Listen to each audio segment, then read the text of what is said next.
जास्त पाणी वाटतं.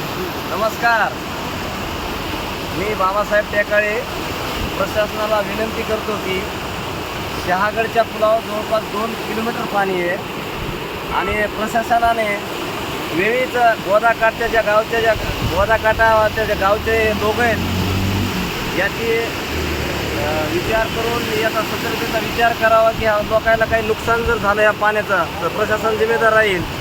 तरी प्रशासनाला आमची विनंती आहे की प्रशासनाला ताबडतोब जवळपास अजून घंटा ते 2 घंट्यामध्ये ढालेगावच्या जवळपास पुलाच्या ढालेगावमध्ये पाणी घुसण्याची शक्यता आहे. त्याकरता तहसीलदार साहेब असतील, कलेक्टर साहेब असतील किंवा प्रशासन आम्ही कोण दुसरं असेल यांनी सर्वसामान्याच्या जीवाची काळजी घ्यावी हीच माझी प्रशासनाला विनंती आहे. त्याकरता आम्ही ढालेगावच्या पुलावर पाणी करण्यासाठी आलेलो आहेत. नमस्कार.